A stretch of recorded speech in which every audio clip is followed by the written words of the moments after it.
दोस्तों, आज की वीडियो में आप लोग देख रहे हैं उल्लू वेब सीरीज चरमसुख साड़ी की दुकान एपिसोड फर्स्ट। दोस्तों, कहानी की शुरुआत गोलू नाम के एक स्पेशल कैरेक्टर को दिखाते हुए शुरू होती है, जो रोजाना सुबह को सपने में नई नई लड़कियों के साथ रोमांस करता हुआ दिखाया जाता है। इधर इसके डैडी योगा कर रहे होते हैं और अपने योगा फिनिश करने के बाद ये गोलू के कमरे में आते हैं और गोलू को बोलते हैं कि अभी तक तो हरामी उठा नहीं, जल्दी खड़ा हो जा, चल दुकान पर भी चलना है। बस दोस्तों, दुकान का नाम सुनते ही तो गोलू के मन में तन बदन में आग लग जाती है, क्योंकि ये दुकान पर बिल्कुल भी नहीं जाना चाहता और इसके डैड इसलिए इसको दुकान पर ले जाकर काम सिखाना चाहते हैं ताकि कल वो बुढ़े हो जाएं तो इनकी गैर हाजिरी में वो दुकान को संभाल सके और घर का खर्चा चला सके। अब क्योंकि इनकी अपनी गुप्ता साड़ीज के नाम से साड़ी की दुकान होती है, तो सुबह को इसका बाप अपने बेटे को लेकर दुकान पर आ जाता है और यहाँ पर एक लेडी कस्टमर भी आ जाती है, जो दिखने में काफी सेक्सी और क्यूट होती है। ये इनको बोलती है कि भाई साहब, मुझको कोई बनारसी आइटम दिखाइए। तो इसका बाप बोलता है कि भाभी जी, आप टेंशन मत लीजिए, कल ही हमारी दुकान पर बनारसी साड़ी आई है, लो आप इसे ट्राई करो। इसे पहनने के बाद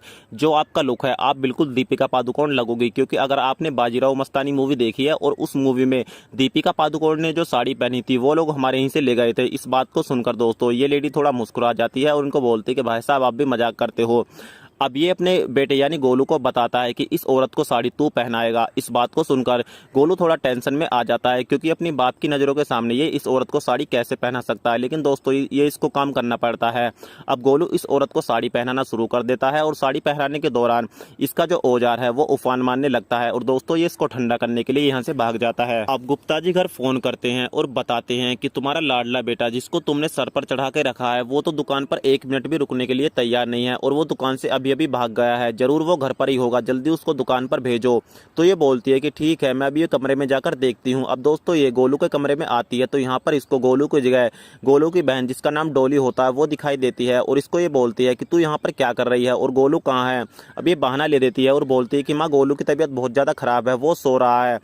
और दोस्तों इस बात को सुनकर इसकी माँ थोड़ा और परेशान हो जाती है और कहती है कि मेरे बेटे की तबीयत खराब कैसे हुई, मुझको भी देखना है। फिर ये इसको रोक लेती है और बोलती है कि माँ, इसको टच बिल्कुल भी मत करो, इसकी तबीयत बहुत ज़्यादा खराब है, इसको अभी आराम की ज़रूरत है। फिर ये अपने पति को फ़ोन करके बताती है कि मैंने कहा था कि वो इतना कामचोर नहीं है, उसकी तबीयत खराब थी इसीलिए वो भागकर आया है। लेकिन दोस्तों इसके बाप को इस बात पर बिल्कुल भी यकीन नहीं होता, क्योंकि इसका बाप गोलू की हर हरकतों के बारे में जानता है। और फिर हमको पता चलता है कि ये जो लड़का होता है ये गोलू नहीं, दरअसल ये डोली का बॉयफ्रेंड होता है। और इसकी माँ के कमरे से बाहर निकलते ही डोली अंदर से लॉक कर लेती है और अपने बॉयफ्रेंड के साथ खूब रोमांस करती हुई आपको दिखाई जाती है और कहानी का एपिसोड 1 यहीं पर समाप्त हो जाता है। तो आगे की कहानी में भी आपको काफी मजा आने